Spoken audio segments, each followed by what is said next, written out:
tonight. I draw the blinds. They don't need to see me cry, 'cause even if they understand, they don't understand. So then when I'm finished, I'm all about my business and ready to save the world. I'm taking my misery, making my bitch give it.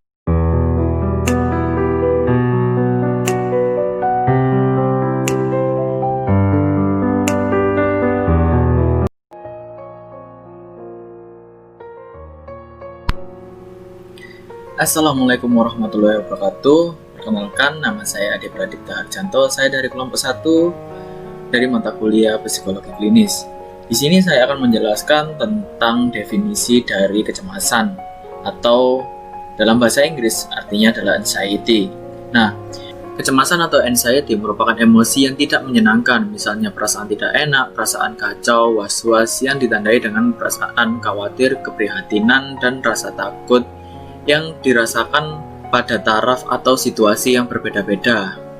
Nah, di sini ada beberapa pendapat menurut para ahli, dan di sini saya mengutip dari bukunya Atkinson pada Ardianto tahun 2012 yang berpendapat bahwa menyebutkan bahwa kecemasan merupakan keadaan suasana hati yang ditandai oleh efek negatif dan gejala-gejala ketegangan jasmania, di mana seorang mengantisipasi kemungkinan datangnya bahaya atau kemalangan pada masa yang akan tiba menggunakan perasaan khawatir.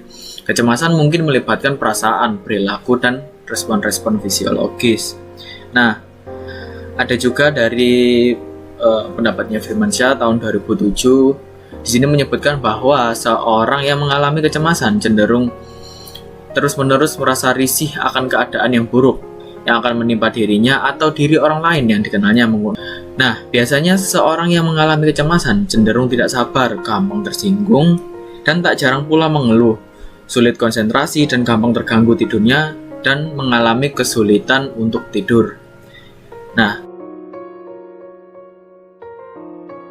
selanjutnya yaitu saya akan menjelaskan tentang aspek munculnya kecemasan. Di sini saya mengutip dari Derajat tahun 1990. Aspek munculnya kecemasan di sini terbagi menjadi dua, yaitu aspek fisiologis dan aspek psikologis. Nah, di aspek psikologis ini terbagi menjadi dua lagi, yaitu aspek kognitif dan aspek afektif. Nah, kita mulai dulu dari aspek fisiologis. Aspek fisiologis di sini menurut Derajat yaitu bentuk reaksi fisiologis berupa detak jantung meningkat, pencernaan tidak teratur, keringat berlebihan, ujung-ujung jari terasa dingin, sering buang air kecil, tidur tidak nyenyak, kepala pusing, nafsu makan hilang, dan sesak nafas. Biasanya kita biasa temui seperti contohnya pada saat presentasi kita menjadi gugup, kadang sebelum presentasi kita akan mules ataupun berkeringat dingin. Nah, itu bentuk dari fisiologis munculnya dari kecemasan. Nah, untuk selanjutnya yaitu yang kedua dari aspek psikologis. Aspek psikologis seperti yang saya jelaskan tadi terbagi menjadi dua, yaitu aspek kognitif dan aspek afektif. Nah, di aspek kognitif ini dijelaskan bahwa dalam aspek ini tidak mampu memusatkan perhatian. Nah, yang dimaksud tidak mampu memusatkan perhatian di sini adalah misalkan seperti kita sedang presentasi, kita akan menghadap kepada audiensnya. Nah, biasanya kita itu tidak pede untuk menatap audiensnya sehingga kita tidak terpusat kepada para audiens dan materi yang kita jelaskan. Jadi seperti misalkan arah mata para audiensnya di depan, tapi mata kita ke samping, ke atas, atau mungkin ke bawah. Nah, lalu yang selanjutnya yaitu aspek afektif. Nah, dalam aspek afektif ini di antaranya seperti rasa takut, seakan-akan dia itu merasa ditimpa oleh bahaya yang besar. Nah, baik, cukup mungkin itu saja yang bisa saya jelaskan tentang definisi dari kecemasan atau anxiety. Yang selanjutnya akan dijelaskan oleh rekan saya. Di sini saya akan menjelaskan tentang jenis-jenis kecemasan. Berikut ini adalah gangguan kecemasan beserta gejalanya. Yang pertama, gangguan kecemasan umum. Seseorang yang menderita gangguan kecemasan umum bisa merasa cemas atau khawatir secara berlebihan terhadap berbagai hal, mulai dari pekerjaan, kesehatan, hingga hal-hal yang sederhana seperti berinteraksi dengan orang lain. Kecemasan yang muncul akibat gangguan kecemasan umum bisa dirasakan setiap hari dan menetap hingga lebih dari 6 bulan.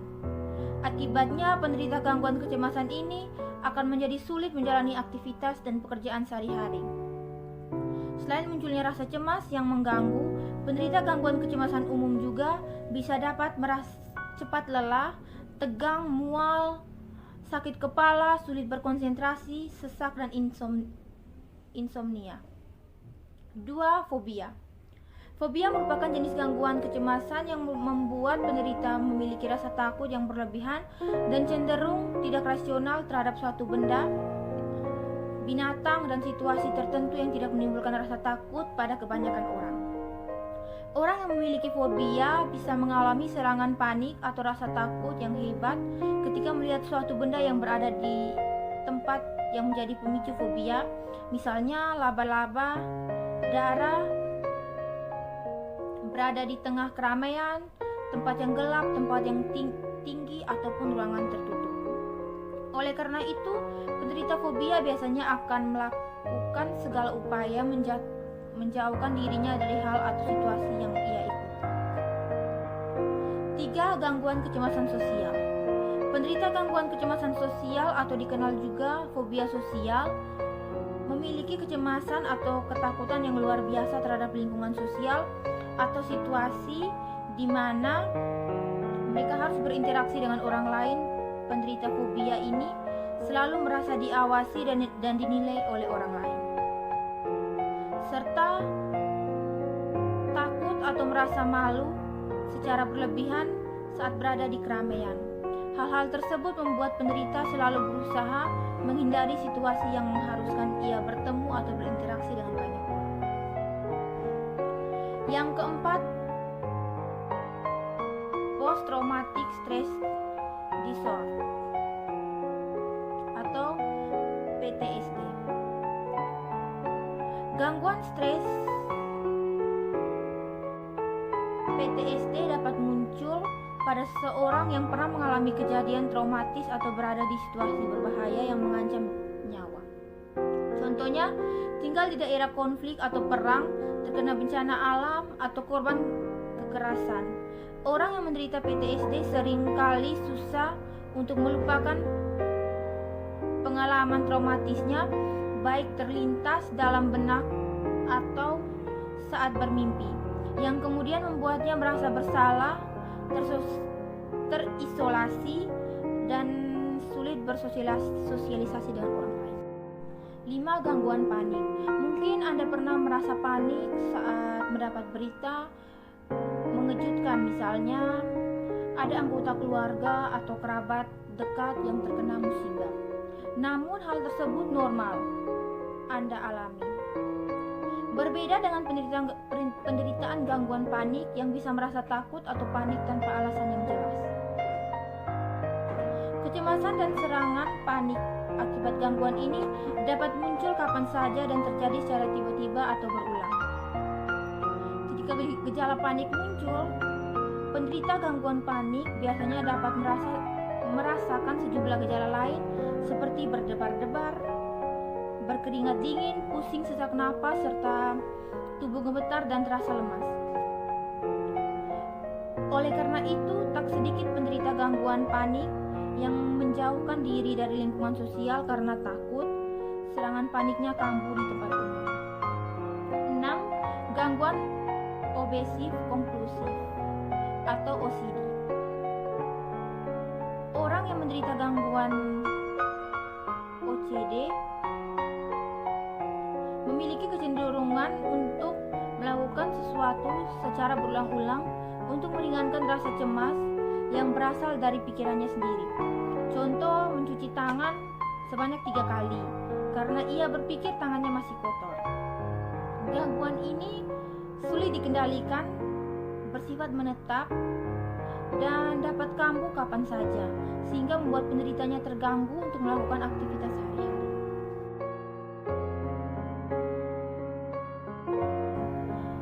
Apa sih penyebab gangguan kecemasan?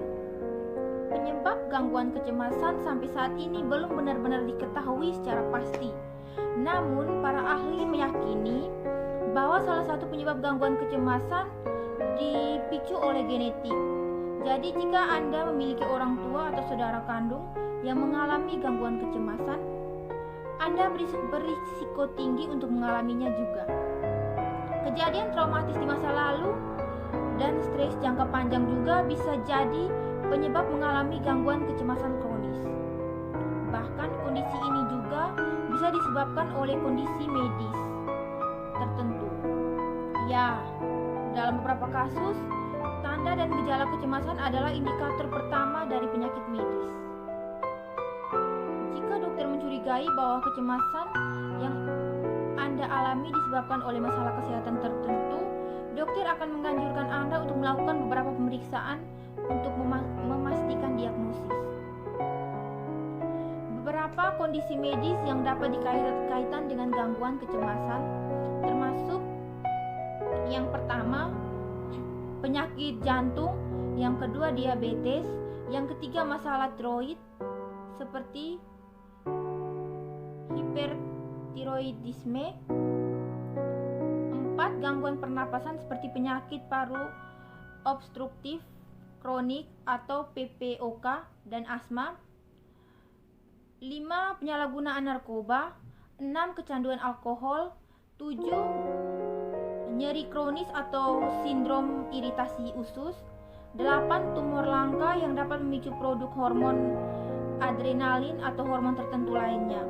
9 terkadang kecemasan dapat menjadi efek samping dari obat-obatan tertentu. Terima kasih.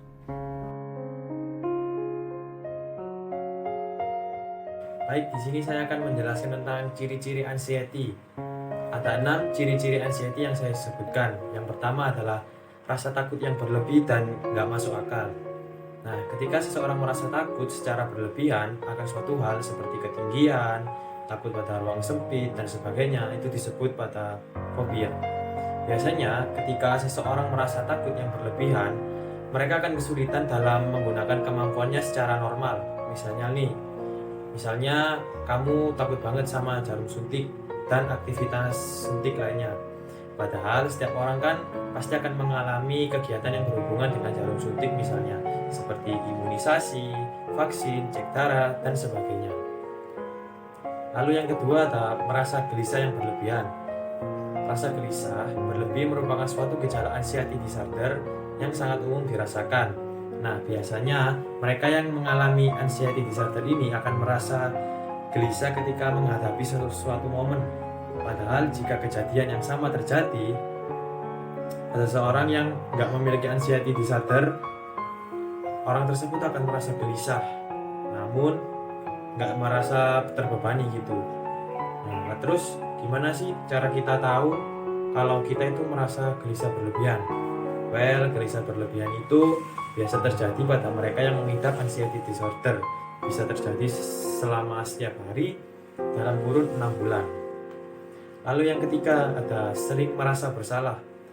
Mudah merasa lelah merupakan salah satu gejala yang mengarah pada anxiety disorder.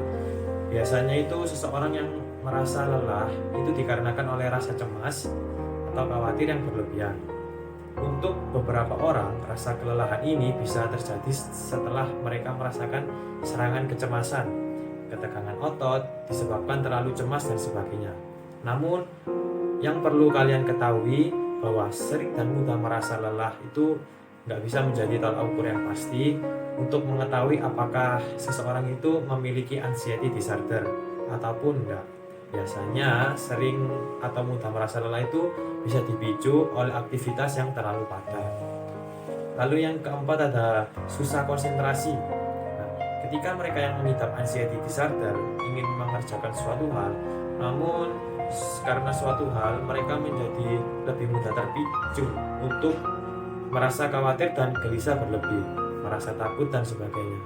Sebuah penelitian yang berisi 150 tujuan anak dan remaja yang memiliki anxiety disorder ditemukan bahwa 2/3 dari jumlah tersebut memiliki kesulitan dalam berkonsentrasi.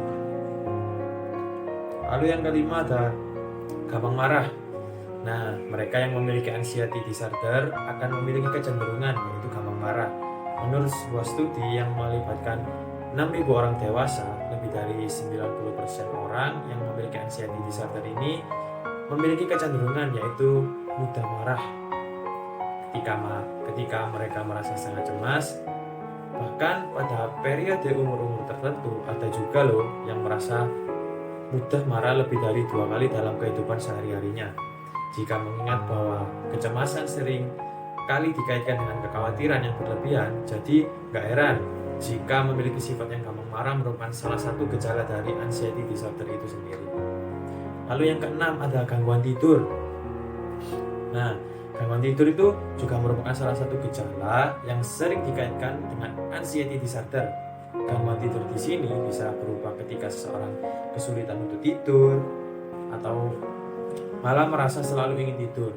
Sebuah penelitian mengatakan bahwa memiliki insomnia pada masa kecil bisa berkaitan dengan pengembangan rasa cemas berlebih di masa yang akan datang. Dan masa anak-anak dapat dikaitkan dengan peningkatan 60% resiko gangguan kecemasan pada usia 26 tahun. Meskipun insomnia dan cemas berlebih memiliki kaitan yang kuat, namun masih belum bisa dijelaskan apakah insomnia ini mempengaruhi rasa cemas atau tidak.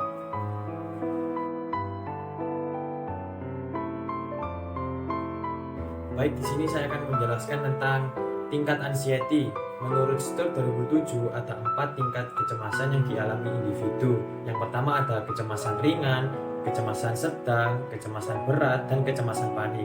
Nah, yang pertama kan ada kecemasan ringan. Tingkat kecemasan ringan adalah cemas yang normal yang biasa menjadi bagian sehari-hari dan menyebabkan seseorang individu itu menjadi waspada dan meningkatkan perhatiannya. Tetapi individu itu masih mampu memecahkan masalahnya. Cemas ringan dapat memotivasi belajar dan menghasilkan pertumbuhan dan kreativitas yang ditandai dengan terlihat tenang, percaya diri, waspada, memperhatikan banyak hal, sedikit tidak sabar, ketegangan otot ringan, sadar akan lingkungan, rileks, dan sedikit gelisah. Lalu yang kedua ada kecemasan sedang. Tingkat kecemasan sedang memungkinkan seseorang untuk memusatkan pada hal-hal yang penting dan mengesampingkan yang tidak penting atau bukan menjadi prioritas, yang ditandai dengan perhatian menurun, penyelesaian masalah menurun, tidak sabar, mudah tersinggung, ketegangan otot sedang, tanda-tanda vital meningkat, mulai berkeringat, sering mondar-mandir, sering berkemih, dan sakit kepala. Lalu yang ketiga ada kecemasan berat. Nah, tingkat kecemasan berat sangat mengurangi persepsi individu, yang dimana individu cenderung untuk memusatkan perhatian pada sesuatu yang terinci dan spesifik dan tidak dapat berpikir tentang suatu hal yang lain.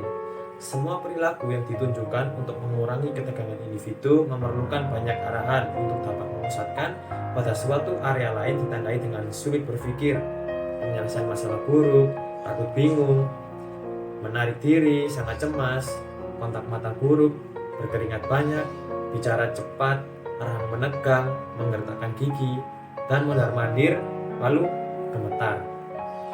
Lalu yang terakhir ada panik, kecemasan panik. Tingkat panik dari suatu kecemasan berhubungan dengan ketakutan dan teror. Karena individu mengalami kehilangan kendali, orang yang mengalami panik tidak mampu melakukan sesuatu walaupun dengan pengarahan.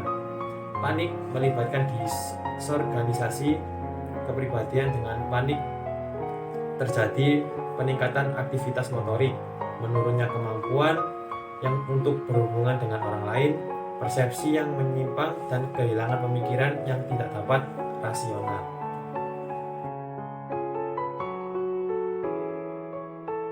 Kecemasan atau anxiety. Setiap orang dapat merasakan kecemasan ketika hendak menghadapi atau sedang berada dalam situasi yang dirasakan mengancam atau menakutkan. Kalian kan pasti pernah kan mengalami kecemasan itu sendiri. Namun gejalanya itu tergantung gangguan kecemasannya yang berbagai macam. Maka dari itu, mari kita simak.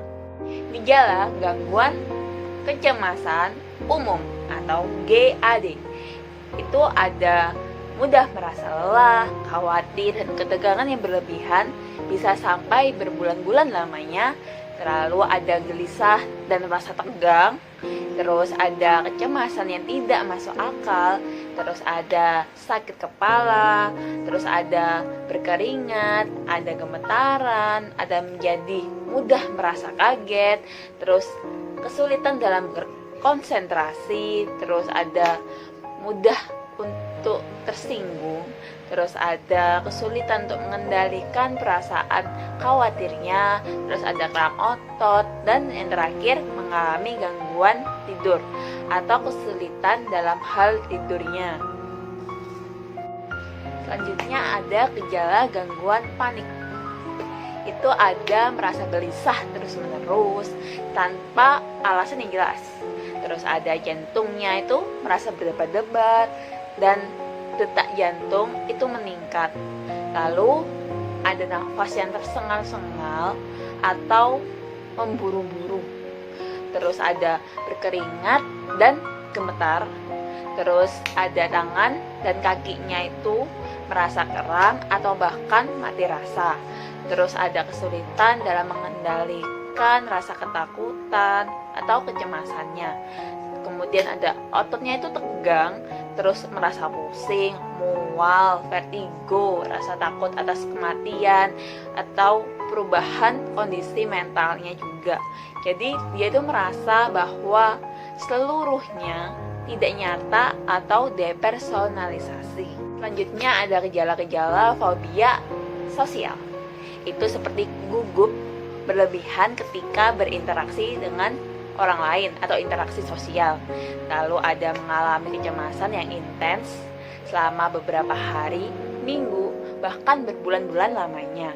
Lalu ada ketakutan yang amat sangat terhadap perasaan akan diamati atau dinilai oleh orang lain, terutama orang-orang yang tidak dikenal. Kemudian menghindari tatap wajah, tatap muka dengan lawan bicara. Kemudian memilih berdiam diri atau bersembunyi untuk menghindari orang lain. Kemudian menarik diri dari aktivitas sosial. Kemudian wajahnya ketika diminta untuk berbicara di depan banyak orang itu memerah. Kemudian nafasnya pendek. Kemudian merasa sakit perut, mual, gemetar, suara termasuk dalam hal suara. Kemudian jantungnya itu berdebar-debar dan dada itu rasanya sesak gitu. Terus berkeringat, merasa pusing dan ingin pingsan. Kemudian gejala fobia spesifik. Namanya juga fobia, berarti fobia yang spesifik atau tertentu. Itu memiliki ketakutan yang amat sangat terhadap objek, benda, atau situasi tertentu. Jadi kemungkinan orang ini pada kondisi tertentu akan berteriak atau menangis histeris ketika hal-hal yang mereka takuti ada di depannya. Untuk gejala-gejalanya itu seperti detak jantung, nafas itu tidak teratur pada saat melihat hal yang ia takuti. Kemudian rasa takutnya itu berlebihan hingga berkeringatnya itu banyak atau berkeringat secara deras ya. Terus merasa mual tiba-tiba. Terus merasa marah saat di tempat atau situasi di mana ada hal-hal yang menakutkan yang dianggap seseorang itu menakutkan. Kemudian sangat menghindari segala hal yang berhubungan dengan apa yang ditakuti. Kemudian bila ada orang yang ada di posisi ini, bahkan bisa mendadak lemas hingga pingsan, hingga ketakutan yang ia rasakan itu mencapai puncaknya. Gejala-gejala agorafobia. Agorafobia adalah rasa takut dan cemas yang timbul pada penderita yang memikirkan, mengalami, atau berada di tempat atau kondisi tertentu. Contoh 1, 2, 3, 4, 5 contoh deh. Pertama, berada di ruang terbuka seperti ruang parkir, taman, atau mal yang besar. Terus kedua itu berada di ruang tertutup seperti bioskop, ruang rapat, lift, kan tertutup kan. Terus yang ketiga itu berada di luar rumahnya sendiri. Kemudian yang keempat, menggunakan transportasi umum, misal menggunakan bus, menggunakan kereta api. Kemudian yang terakhir, yang kelima, itu mengantre atau berada di tengah kerumunan orang banyak. Gejala-gejala tersebut akan hilang ketika penderita berhenti memikirkan atau keluar dari tempat-tempat seperti contoh-contoh yang saya sebutkan barusan. Rasa takut dan cemas yang ia alami umumnya menimbulkan gejala-gejala fisik, kognitif, atau pola pikir dan perilaku. Gejala fisiknya itu seperti rasa cemas, rasa takut yang dialami penderita fobia bisa beragam gejala sih. Gejala fisik yang mirip dengan serangan panik. Jadi mirip-mirip gejala panik gitu. Seperti jantungnya itu berdebar-debar jantung. Terus nafasnya itu cepat. Seperti nafas cepat, seperti kayak orang berlari kan cepat. Terus dadanya itu nyeri, terus tubuhnya itu terasa panas, terus berkeringat. Terus gemetaran, merasa mati rasa atau kesemutan. Kemudian sakit perut atau diare ya namanya. Terus kesulitan dalam menelan atau tersedak. Terus merasa tidak sehat atau merasa ingin pingsan. Secara gejala kognitif, selain gejala fisiknya itu mengalami gejala-gejala kognitif, umumnya akan merasa malu, terlihat bodoh, merasa sih kayak perasaan gitu loh, merasa malu, terlihat bodoh itu tadi. Terus dan kehilangan pikiran yang jernih saat berada dalam kondisi atau tempat yang disebutkan sebelumnya. Terus ada gejala perilaku seperti menghindari situasi yang rawan menimbulkan perasaan paniknya itu. Contohnya itu di transportasi umum yang seperti contoh sebelumnya ini. Terus dalam antrean atau tempat kerumunan orang banyak. Terus merasa takut saat ia keluar rumah. Terus membutuhkan teman untuk bepergian keluar. Nah, itu gejala-gejala perilakunya. Kemudian saya akan membahas tentang gejala SAD, Separation Anxiety Disorder. Itu ada rasa khawatir yang terus-menerus dan berlebihan yang berkaitan dengan kondisi kehilangan seseorang atau kehilangan orang tuanya akibat penyakit atau bencana. Kemudian rasa khawatir yang terus-menerus bahwa hal buruk akan terjadi pada dirinya sendiri, yang memisahkan ia dari orang yang ia sayangi, seperti kehilangan orang tua itu tadi. Terus menolak untuk jauh dari rumah karena takut akan perpisahan. Terus tidak mau tinggal sendirian. Terus menolak untuk tidur jauh dari rumah tanpa adanya orang tua. Terus mengalami mimpi buruk ketika perpisahan. Terus sering merasa nyeri kepala, nyeri perut. Terus ada gejala lain saat berhadapan dengan kondisi yang berkaitan dengan perpisahan itu tadi. Perpisahan antara dia dan orang tua mungkin, atau perpisahan antara dia dan orang yang ia sayangi. Kemudian ada gejala-gejala selective mutism. Jadi kegagalan yang konsisten untuk berbicara dalam suatu situasi sosial tertentu. Saat ada ekspektasi untuk berbicara, meskipun sang anak dapat berbicara dalam situasi yang lain. Tidak berbicara hingga mengganggu pencapaian akademik, juga pekerjaan, atau dengan komunikasi sosialnya. Terus berlangsungnya itu setidaknya 1 bulan. Maksudnya 1 bulan ya. Itu tidak terbatas pada bulan pertama dia sekolah. terus kegagalan untuk berbicara karena kurangnya pengetahuan tentang hal-hal yang seharusnya dibicarakan, atau kenyamanan dengan lisannya. Terus gejala lain dari mutisme selektif itu dapat termasuk rasa malu yang berlebihan, segala hal yang berlebihan, ya rasa malu itu loh berlebihan, terus merasa terisolasi sosial, terus takut malu di depan sekelompok orang, terus tidak mau berpisah dengan pengasuhnya, terus amarahnya itu berlebihan, terus perilaku oposisi, terus sifat kompulsif atau negatif. Terus selain selektif mutisme itu ada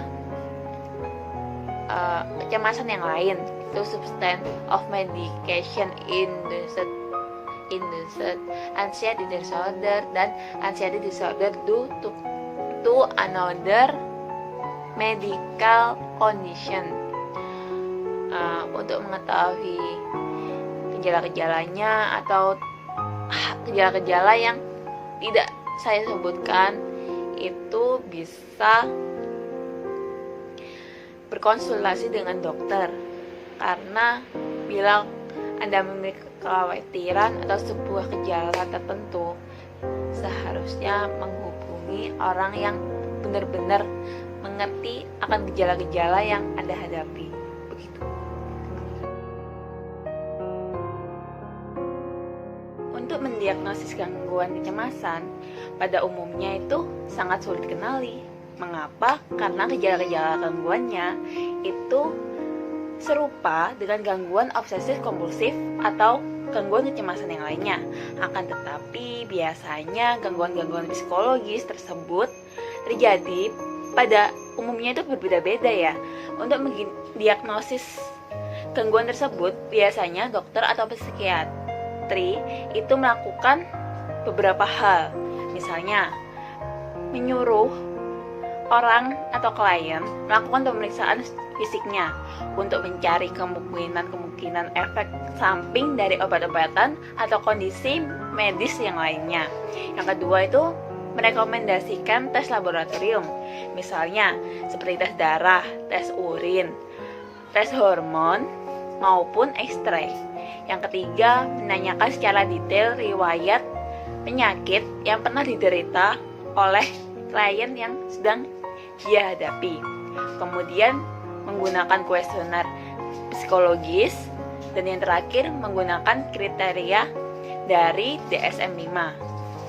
Dan untuk kriteria DSM-5 itu sendiri akan dijelaskan setelah ini ya.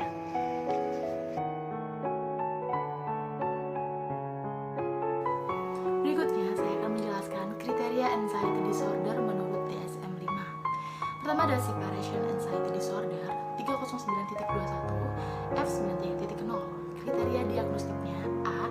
Ketakutan atau kecemasan yang secara perkembangan tidak pantas dan berlebihan tentang pemisahan dari mereka yang terikat dengan individu tersebut, sebagaimana dibuktikan oleh setidaknya 3 hal berikut. 1. Tekanan berlebihan yang berulang saat mengantisipasi atau mengalami perpisahan rumah atau dari figur keterikatan utama.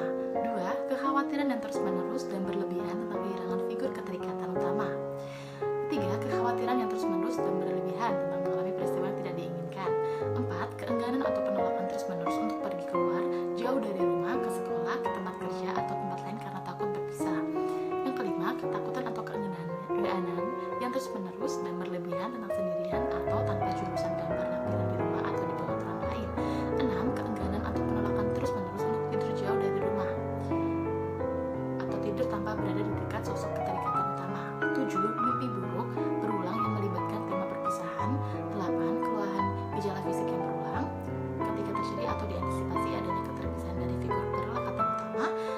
Dan yang B, ketakutan, kecemasan atau penghinaan terus-menerus berlangsung kurang lebih 4 minggu pada anak-anak dan remaja selama 6 bulan atau lebih pada orang dewasa. C, gangguan tersebut menyebabkan gangguan atau gangguan yang signifikan secara klinis dalam bidang fungsi sosial, akademik, pekerjaan, atau bidang penting lainnya. Yang D, gangguan tersebut tidak lebih baik dijelaskan oleh gangguan mental lain. Fitur diagnostiknya yaitu ketakutan atau kecemasan yang berlebihan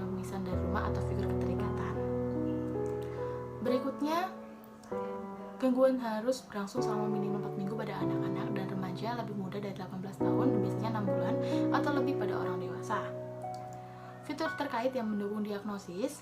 Ketika dipisahkan dari figur keterikatan utama, anak-anak dengan gangguan kecemasan akan perpisahan mungkin menunjukkan penarikan diri dari sosial, apatis, sedih, atau kesulitan berkonsentrasi pada pekerjaan atau bermain, tergantung pada usia mereka.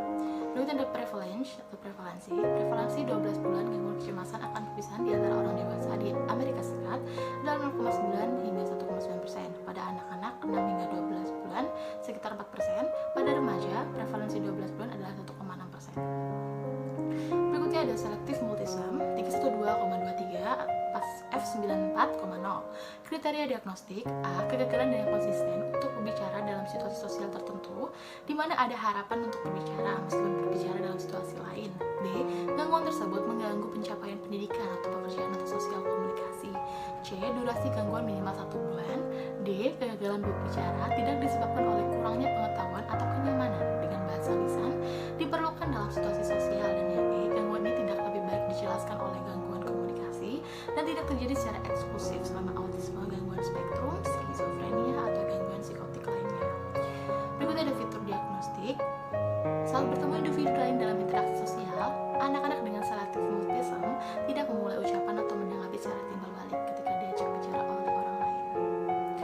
Berikutnya ada fitur terkait yang mendukung diagnosis, yaitu termasuk rasa malu yang berlebihan, ketakutan akan rasa malu sosial, isolasi dan penarikan sosial, kemelekatan, sifat kompulsif, negativisme, amarah, atau perilaku oposisi ringan. Itu adalah ciri-ciri terkait selective multism. Berikutnya ada prevalensinya, yaitu selective multism adalah kelainan yang relatif jarang dan belum dimasukkan sebagai kategori diagnostik dalam studi epidemiologi tentang prevalensi kelainan pada masa kanak-kanak. Prevalensi poin menggunakan berbagai sampel klinik atau sekolah berkisar antara 0,03 hingga 1%, tergantung pada pengaturan dan usia individu. Berikutnya ada spesifik fobia atau fobia spesifik. Kriteria diagnostiknya yaitu A. Tandai ketakutan atau kecemasan tentang objek atau situasi tertentu. B. Objek atau situasi fobia hampir selalu memicu ketakutan atau kecemasan langsung. C. Objek atau situasi fobia secara aktif dihindari atau ditahan dengan ketakutan atau kecemasan yang intens. D. Ketakutan atau kecemasan di luar proporsi bahaya sebenarnya yang ditimbulkan oleh objek tertentu atau situasi dan konteks sosiokultural. F. Ketakutan, kecemasan, atau penghindaran terus berlanjut, biasanya berlangsung selama 6 bulan atau lebih. F. Ketakutan, kecemasan, atau penghindaran menyebabkan gangguan atau gangguan yang signifikan secara klinis sosial, pekerjaan, atau bidang fungsi penting lainnya.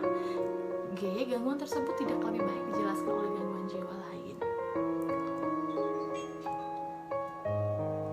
Spesifirsnya sangat umum bagi individu untuk memiliki beberapa fobia spesifik. Rata-rata individu dengan fobia spesifik takut pada 3 objek atau situasi, dan sekitar 75% individu dengan fobia spesifik takut pada lebih dari 1 situasi atau objek.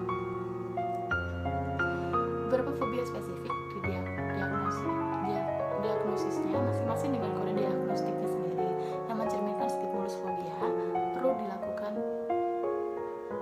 memberikannya. Misalnya jika seorang takut akan badai petir dan terbang, maka 2 diagnosis akan diberikan: fobia spesifik lingkungan alam dan fobia spesifik situasional. Fitur diagnostiknya, ciri utama dari gangguan ini adalah bahwa ketakutan atau kecemasan dibatasi dengan adanya situasi atau objek tertentu yang dapat disebut stimulus fobia. Fitur terkait yang mendukung diagnosis, individu dengan fobia spesifik biasanya mengalami peningkatan gairah fisiologis untuk mengantisipasi atau selamat terpapar objek atau situasi fobia. Prevalensinya di Amerika Serikat, perkiraan prevalensi komunitas selama 12 bulan untuk fobia spesifik adalah sekitar 7 hingga 9%. Sedangkan di Eropa sekitar 6%. Berikutnya ada sosial fobia atau fobia sosial 300,23 F40.10. Kriteria diagnostiknya: A. Ditandai dengan ketakutan atau kecemasan tentang satu atau lebih situasi sosial di mana individu tersebut berada terkena kemungkinan pengawasan oleh orang lain. B. Individu takut bahwa dia akan bertindak dengan cara atau menunjukkan gejala kecemasan yang akan terjadi di evaluasi secara negatif. C. Situasi sosial hampir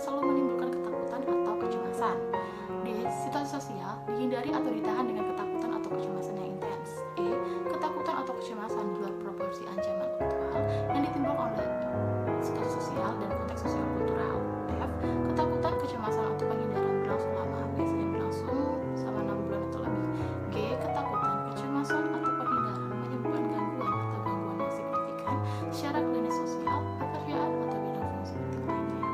H. Ketakutan, kecemasan, atau penghindaran tidak disebabkan oleh efek fisiologis suatu zat atau kondisi medis lainnya. I. Ketakutan, kecemasan, atau penghindaran tidak lebih baik dijelaskan oleh gejala orang lain gangguan mental seperti gangguan panik, gangguan dismoik tubuh, atau spektrum autisme kekacauan. J. Jika kondisi medis lain hadir, ketakutan, kecemasan, atau penghindaran jelas tidak berhubungan atau berlebihan. Berikutnya ada spesifikasinya. Individu dengan tipe kinerja saja dari gangguan kecemasan sosial memiliki kinerja ketakutan yang biasanya saling mengganggu kehidupan profesional mereka atau dalam peran yang membutuhkan berbicara di depan umum secara teratur. Fitur diagnostiknya, ciri penting dari gangguan kecemasan sosial adalah ketakutan atau kecemasan yang nyata atau intens terhadap situasi sosial di mana individu tersebut dapat diteliti oleh orang lain. Fitur terkait yang mendukung diagnosis, individu dengan gangguan kecemasan sosial mungkin tidak cukup asertif atau terlalu tunduk atau lebih jarang sangat mengatur percakapan. Mereka mungkin terlihat berlebihan postur tubuh yang kaku atau kontak mata yang tidak memadai atau berbicara dengan suara yang terlalu lembut. Orang-orang ini mungkin pemalu atau pendiam, jadi suara-suara mereka itu terlalu lembut. Berikutnya ada prevalence. Perkiraan prevalensi gangguan kecemasan sosial selama 12 bulan di Amerika Serikat adalah sekitar 7%.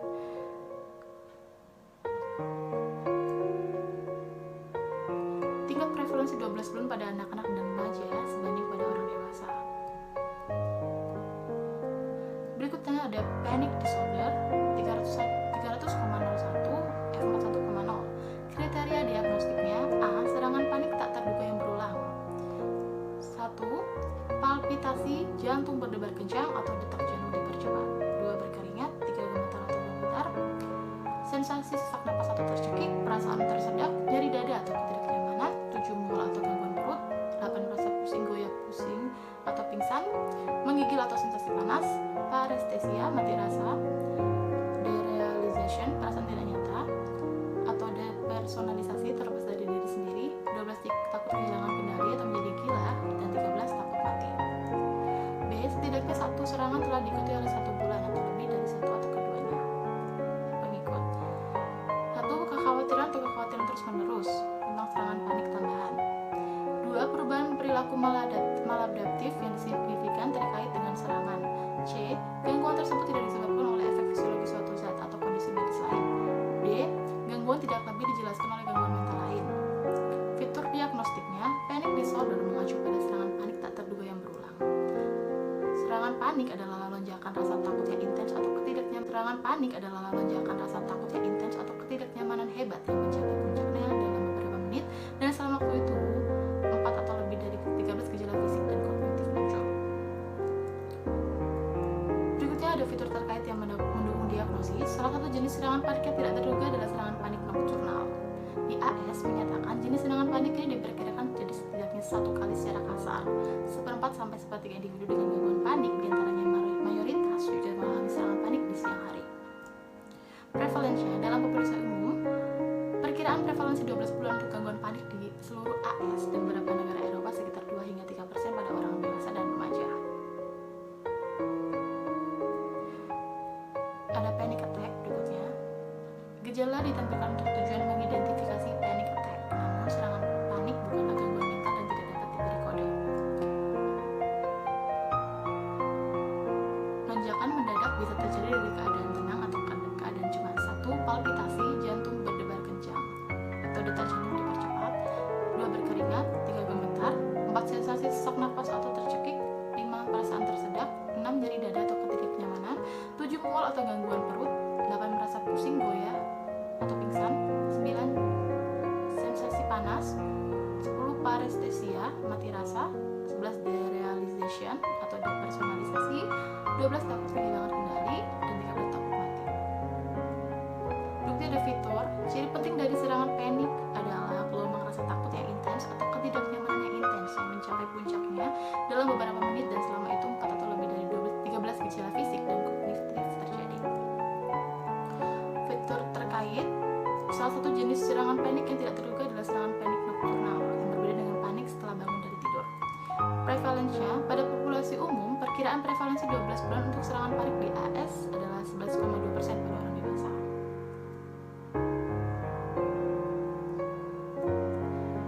Metode agorafobia 300,22 F4.0. Kriteria diagnostik: A. Ketakutan atau kecemasan yang ditandai tentang 2 atau lebih dari 5 situasi berikut. 1. Menggunakan transportasi umum, berada di ruang terbuka. 3. Berada di tempat tertutup. 4. Berdiri dalam antrean atau berada di tengah keramaian. Dan 5. Berada di luar rumah sendirian. B. Individu takut atau menghindari situasi ini karena pikirannya melarikan diri dari kekuatan menjadi sulit atau bantuan mungkin tidak tersedia dalam hal mengembangkan gejala seperti panik atau gejala lain yang membuat tidak berdaya atau memalukan. C. Situasi agorafobik hampir selalu menimbulkan rasa takut atau cemas. D. Situasi agorafobik dihindari secara aktif, membutuhkan kehadiran pendamping atau mengalami ketakutan atau kecemasan yang intens. E. Ketakutan atau kecemasan di luar proporsi bahaya aktual yang ditimbulkan oleh agorafobia, situasi dan konteks sosiokultural. F. Ketakutan, kecemasan atau penghindaran berlangsung lama, biasanya berlangsung selama 6 bulan atau lebih. G. Ketakutan, kecemasan atau penghindaran menyebabkan gangguan atau gangguan yang signifikan secara klinis sosial, pekerjaan, atau bidang fungsi penting lainnya. H. Jika kondisi medis lain hadir, ketakutan, kecemasan atau penghindaran jelas berlebihan. I. Ketakutan, kecemasan atau penghindaran tidak dapat dijelaskan dengan lebih baik oleh gejala gangguan mental lain, seperti gejala tidak terbatas pada fobia spesifik situasional. Agorafobia didiagnosis terlepas dari adanya gangguan klinik. Berikutnya ada fitur diagnostiknya. Ciri esensial agorafobia ditandai atau intens ketakutan atau kecemasan yang dipicu oleh exposure nyata atau yang diantisipasi ke berbagai situasi.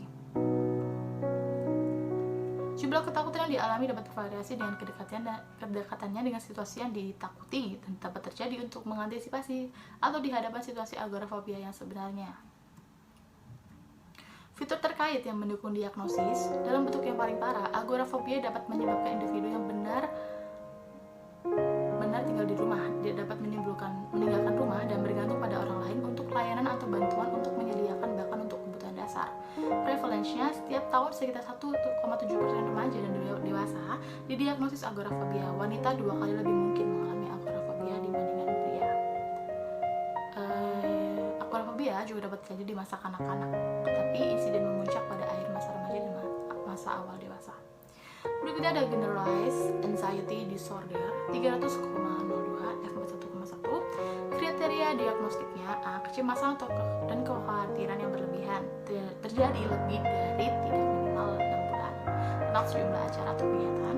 B. Individu merasa sulit untuk mengendalikan kekhawatiran. C. Kekhawatiran dan kekhawatiran dikaitkan dengan 3 atau lebih dari 6 gejala berikut.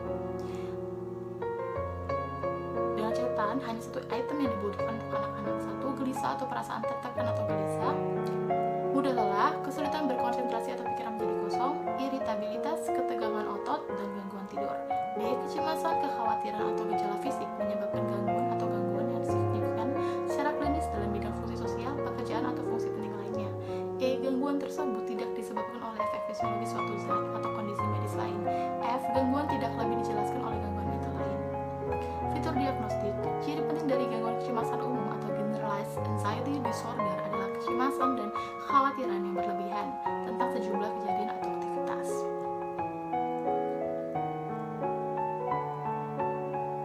Fitur terkait yang mendukung diagnosis yaitu terkait dengan ketegangan otot, mungkin ada gemetar, kedutan, perasaan gemetar, dan nyeri atau nyeri otot.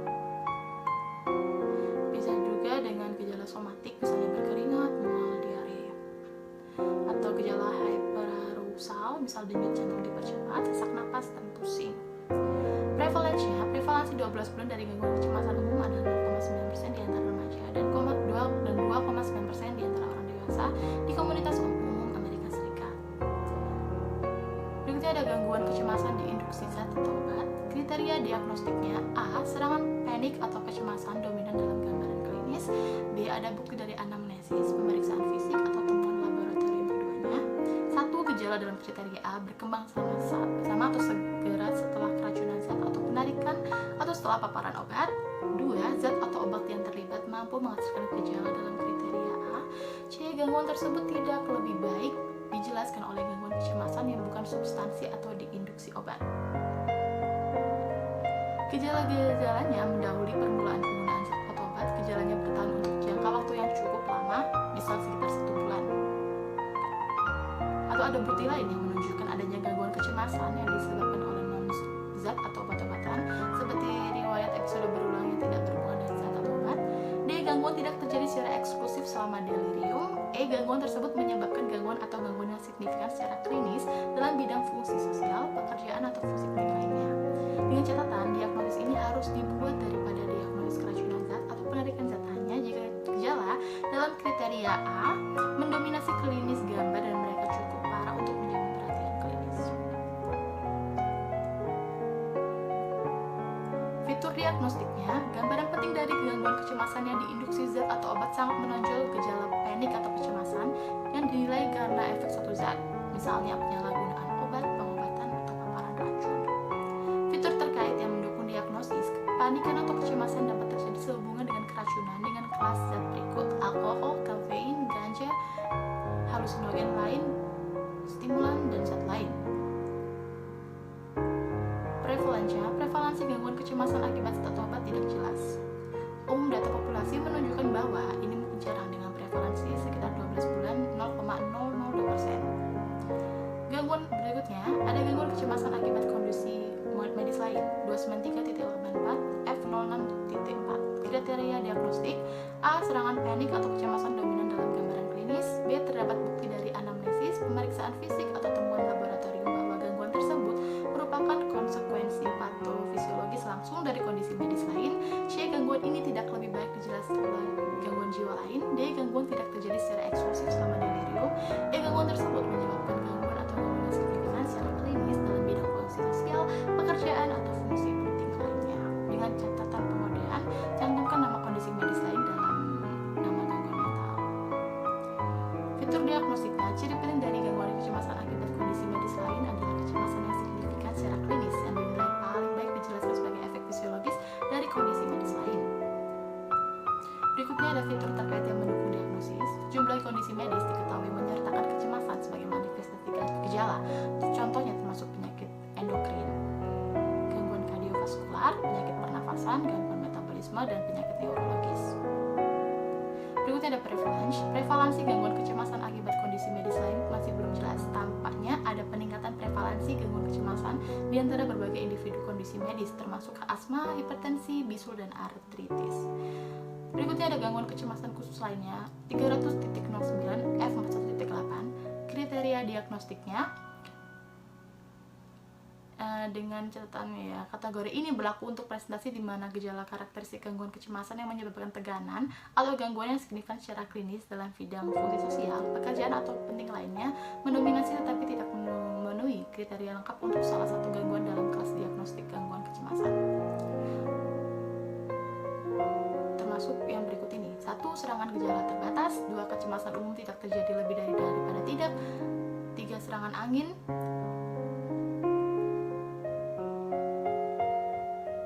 Dan keempat yaitu serangan saraf.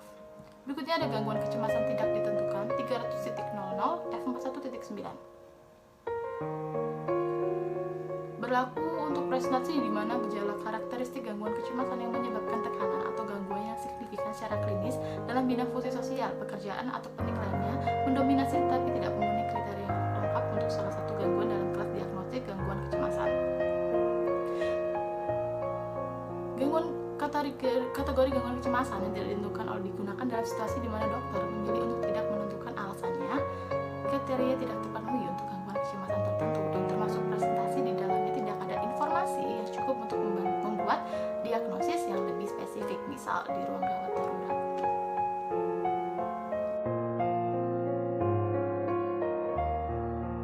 Berikutnya ada upaya mengurangi anxiety. Menurut Zagia Derajat, adapun cara-cara yang dapat dilakukan: 1. Pembelaan. Usaha yang dilakukan untuk mencari alasan yang masuk akal bagi tindakan yang sesungguhnya tidak masuk akal dinamakan pembelaan.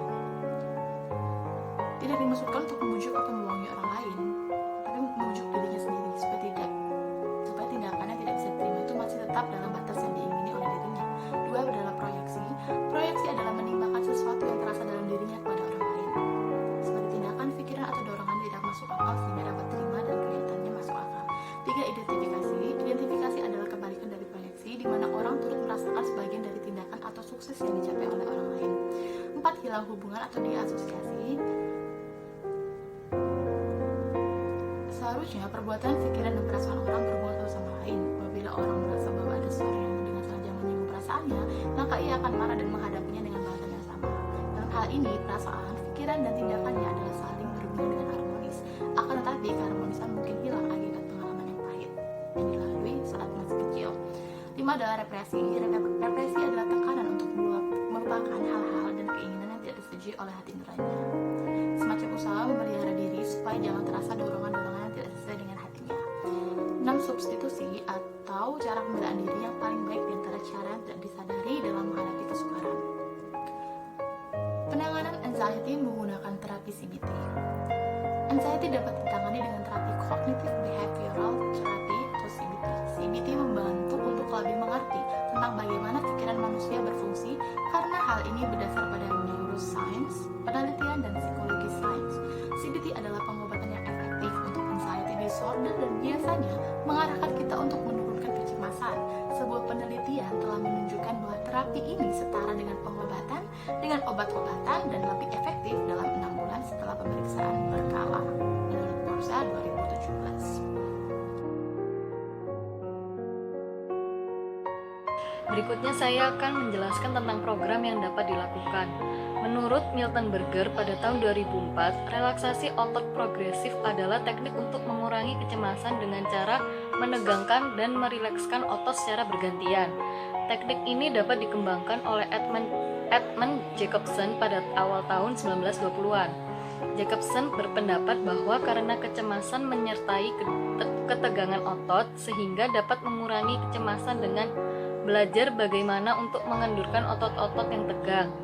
Dalam penelitian ini, menggunakan relaksasi otot progresif sebagai metode dalam perlakuan karena relaksasi menimbulkan counter conditioning antara sistem saraf parasimpatetis dan sistem saraf otonom yang fungsinya berlawanan sehingga menimbulkan perasaan lebih tenang dan rileks.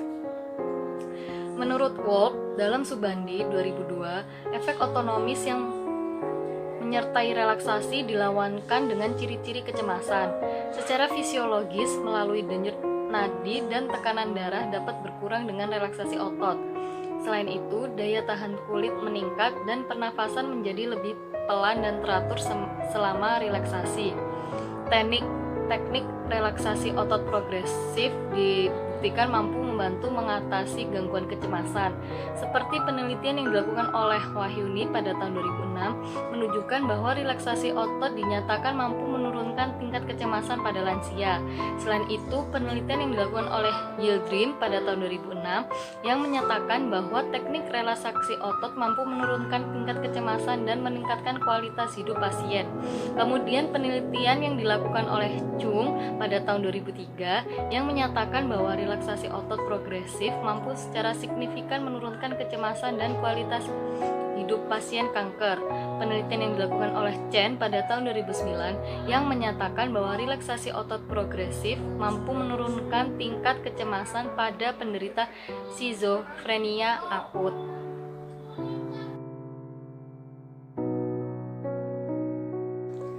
Dan yang terakhir, saya akan menjelaskan tentang pencegahannya. Selain dengan obat-obatan dan psikoterapi, ada beberapa cara sederhana yang dapat dilakukan secara mandiri dan telah terbukti dapat membantu mengurangi gejala gangguan kecemasan, yaitu yang pertama, menarik nafas yang dalam. Menarik nafas dengan dalam dapat membantu tubuh rileks dan mengurangi aktivitas saraf di otak yang menyebabkan rasa cemas. Ketika mengalami kecemasan, tarik nafas panjang selama 5 detik, kemudian tahan selama 5 detik, lalu lepaskan kembali secara perlahan-lahan dalam 5 detik juga. Lakukanlah beberapa kali sampai pikiran lebih tenang. Yang kedua, memusatkan pikiran pada aktivitas yang dijalani. Ketika merasa cemas, fokus kita akan terganggu. Jika ini terjadi, cobalah untuk kembali fokus pada hal yang akan kita lakukan. Misalnya, jika ada jadwal membersihkan rumah atau mencuci baju, lakukanlah. Jika ada jadwal berkumpul dengan teman-teman, tetaplah pergi. Duduk diam tanpa melakukan apapun dan diliputi kekhawatiran tentang hal-hal yang mungkin terjadi justru akan memperburuk kecemasan. Yang ketiga yaitu menerapkan metode 3-3-3. Lihatlah ke lingkungan sekitar dan sebut 3 benda.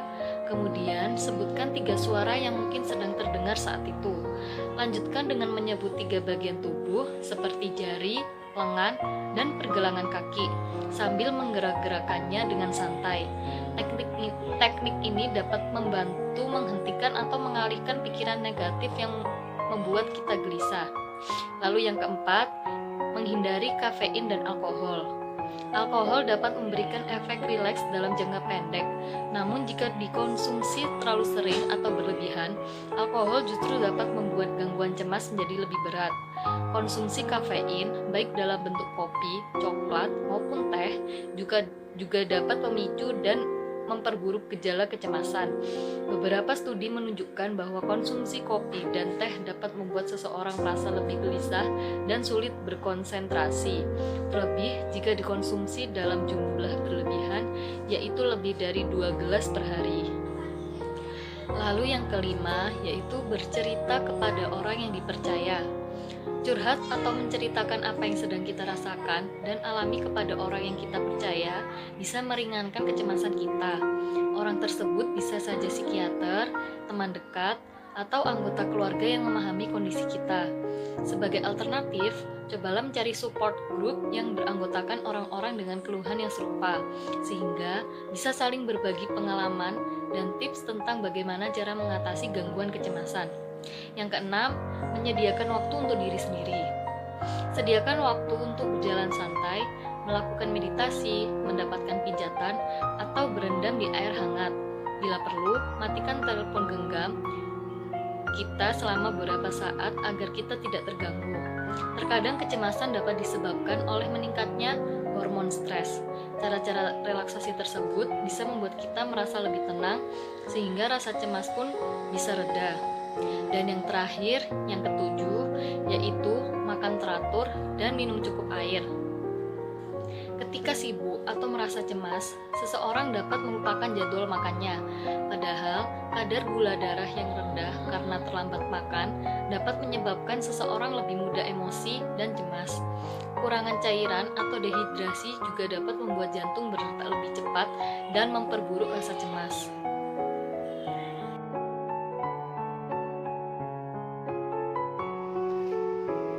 Saya Osvaldo dari kelompok 1 akan menjelaskan tentang analisis kasus.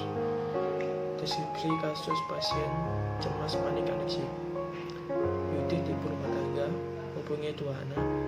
Anak pertama putra dan anak kedua putri yang sudah beranjak remaja. 10 tahun lalu menderita panic attack. Serangan pertama setelah mempunyai anak kedua setelah berusia 2 tahun, sekitar berusia 31 tahun. Diagnosis multitaksial cemas panik. Aksi 1, M41.0, gangguan stres pasca trauma serangan panik dan rasa trauma yang intens atau ketidaknyamanan hebat yang mencapai puncaknya dalam beberapa menit. Aksi 2, F41.0, panic attack. Aksi 3, tidak ada. Aksi 4, mempunyai masalah sosial, sulit untuk berinteraksi, dan masalah keluarga, kurangnya dukungan keluarga atau ketidakpekaan keluarga terhadap Bu Yudit. Dan aksi 5, GAP,